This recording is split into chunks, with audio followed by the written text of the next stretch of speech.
세계 최정예 특수부대 중 하나로 꼽히는 이스라엘 사헬의 마트칼 출신 여군 장교 리아 샤론.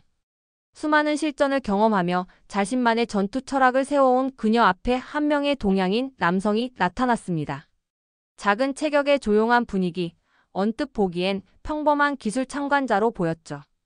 하지만 그 남자가 보여준 한 번의 움직임으로 리아의 모든 확신이 흔들리기 시작했어요. 과연 이 신비로운 한국 남성의 정체는 무엇이었을까요? 그리고 세계 최강 여전사의 마음을 어떻게 사로잡게 된 걸까요? 작지만 강한 나라 대한민국. 당신의 구독은 우리의 진짜 이야기를 세상에 알리는 힘이 됩니다.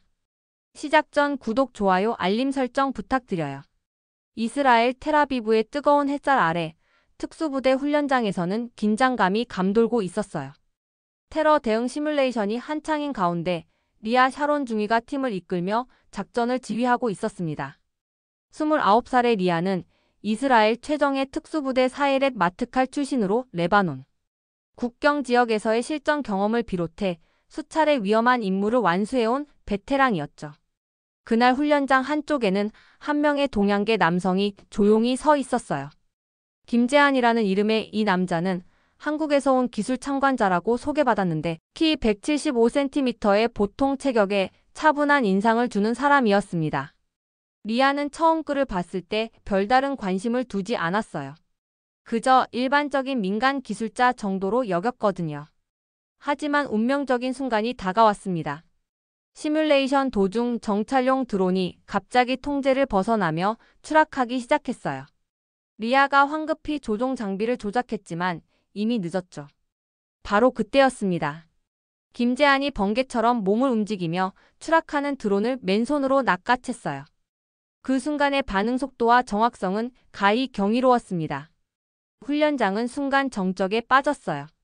경험 많은 장교들조차 놀란 표정을 감추지 못했죠. 리아는 자신의 눈을 의심했습니다. 군인도 아닌 민간인이 어떻게 그런 반응을 보일 수 있단 말인가요? 그 순간부터 리아의 마음속에는 묘한 감정이 싹트기 시작했어요. 호기심과 함께 은근한 자존심도 상했거든요. 다음날 훈련은 더욱 고강도로 진행됐습니다. 이번에는 지뢰 탐지 및 제거 훈련이었는데 최신 탐지 장비를 사용하는 중요한 과정이었어요. 리아는 여전히 전날의 일이 신경 쓰였지만 프로답게 임무에 집중하려 노력했습니다. 그런데 문제가 발생했어요. 핵심 탐지 장비가 갑자기 오작동을 일으킨 거예요. 숨겨진 지뢰의 정확한 위치를 파악하기 어려워진 상황에서 한 발이라도 잘못 디디면 큰 사고로 이어질 수 있었죠. 베테랑 장교들도 당황하며 대안을 찾고 있을 때 김재한이 조용히 앞으로 나섰습니다. 그는 아무 말 없이 땅을 자세히 살펴보더니 정확한 지뢰 매설 위치들을 하나씩 짚어나갔어요. 나중에 확인해보니 모든 위치가 정확했습니다. 심지어 장비로도 찾기 어려웠던 은밀한 지점까지 완벽하게 파악해낸 거였죠. 리아는 이제 확신했어요. 이 남자는 결코 평범한 민간인이 아니라는 것을요. 그날 밤 리아는 군 정보망을 통해 김재한에 대해 조사해 봤습니다. 하지만 놀랍게도 그에 대한 구체적인 정보는 거의 없었어요. 단지 한국에서 온 기술 참관자라는 기본적인 신상 정보뿐이었죠. 점점 김재한이 궁금해지는 리아였습니다. 그의 조용하지만 확실한 실력 그리고 어떤 상황에서도 흔들리지 않는 침착함이 그녀의 마음을 자꾸만 자극했어요. 훈련이 끝나고 며칠 후 예상치 못한 사건이 벌어졌습니다. 훈련장 근처 숙소에서 야간에 무장 괴한들의 습격이 있었던 거예요.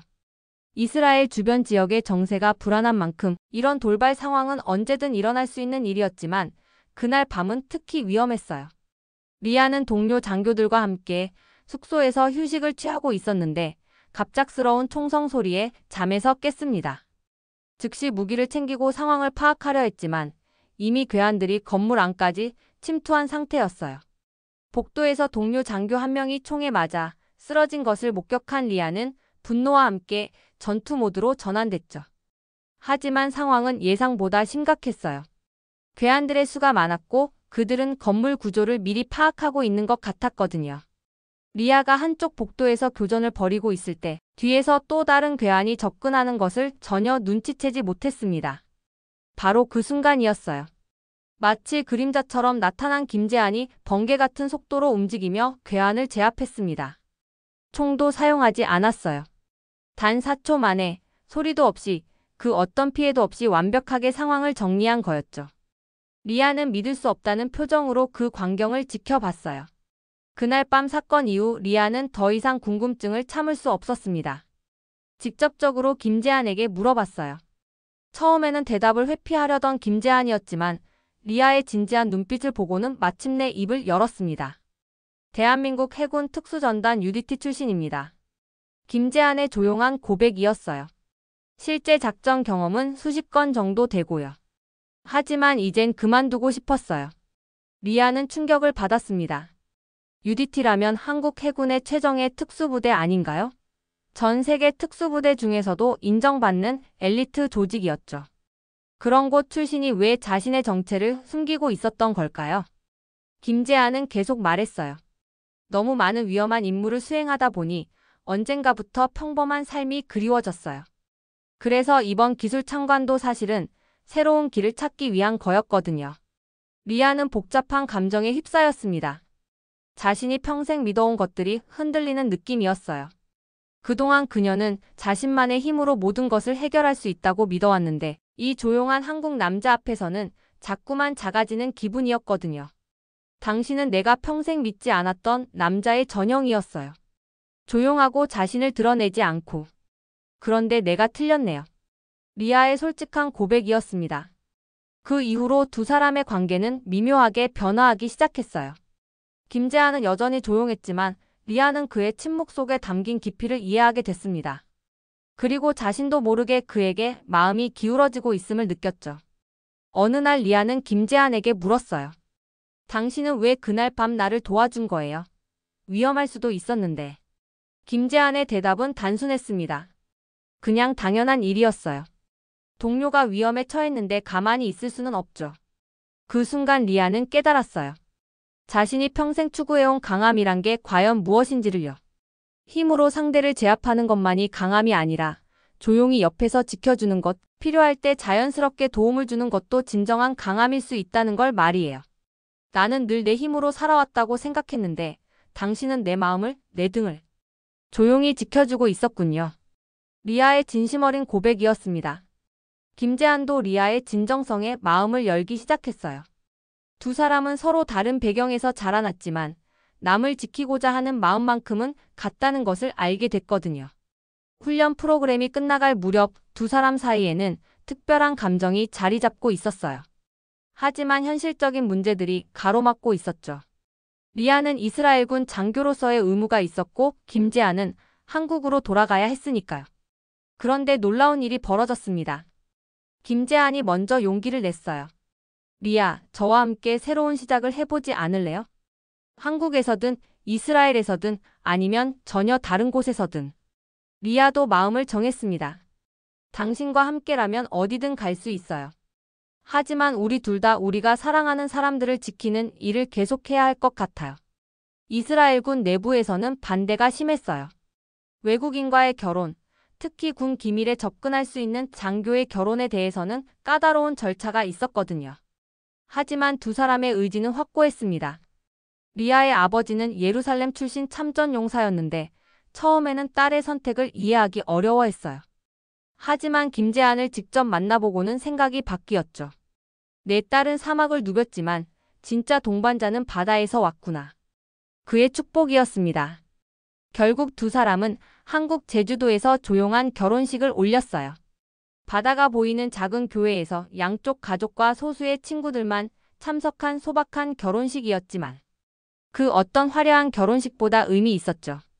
결혼 후 리아는 이스라엘로 돌아가 예루살렘 군사학교 강사로 새로운 길을 걸었어요. 후배들에게 자신의 경험과 지식을 전수하는 일이었죠. 김재한은 한국에서 소방안전교육 봉사활동을 시작했습니다. 군에서 쌓은 경험을 민간에서 활용하여 사람들의 안전을 지키는 일이었어요. 1년 후 두 사람에게 딸이 태어났습니다. 이름은 하은이었어요.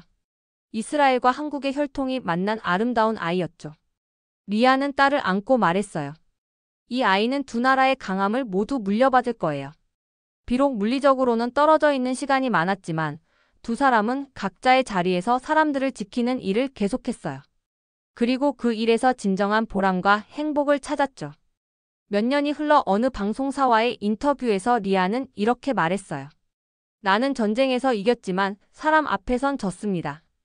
그게 내가 사랑하게 된 사람이에요. 기자가 물었습니다. 남편분이 당신에게 어떤 변화를 가져다 주었나요? 리아는 잠시 생각하더니 미소를 지었어요. 힘이라는 게 무엇인지 다시 배웠어요. 큰 소리를 내고 강하게 밀어붙이는 것만이 힘이 아니라는 걸요. 조용히 옆에 있어주고 필요할 때 자연스럽게 도움을 주는 것도 진정한 힘이라는 걸 깨달았어요. 김재한도 비슷한 변화를 겪었어요. 그는 한국의 한 세미나에서 이렇게 말했죠. 군에서는 명령에 따라 움직이는 게 중요했는데 이제는 내 마음에 따라 선택하는 법을 배웠어요. 그리고 그 선택이 얼마나 소중한지도요. 두 사람의 이야기는 단순한 국제 결혼 이야기가 아니었어요. 서로 다른 문화와 배경을 가진 두 사람이 진정한 이해와 존중을 통해 하나가 되어가는 과정이었죠. 그리고 그 과정에서 각자가 더 나은 사람으로 성장해가는 이야기였습니다. 세계 최정예 특수부대 출신 여군 장교와 한국의 조용한 특수전 요원, 이 두 사람의 만남은 우연이었지만 그들이 만들어낸 사랑은 필연이었어요. 서로의 강함을 인정하고 존중하면서도 함께할 때 더 큰 힘을 발휘할 수 있다는 것을 보여준 감동적인 이야기였죠. 리아의 마지막 말처럼 김재한은 세상을 바꾸지는 않았지만 그녀의 인생을 완전히 바꿔놓았습니다. 그리고 그것이야말로 진정한 사랑의 힘이 아닐까요? 작은 변화들이 모여 큰 의미를 만들어내는 것, 그것이 바로 우리가 추구해야 할 진정한 가치인 것 같아요. 작지만 강한 나라 대한민국. 당신의 구독은 우리의 진짜 이야기를 세상에 알리는 힘이 됩니다. 다음 감동 실화도 궁금하시다면 구독, 좋아요, 알림 설정 잊지 마세요.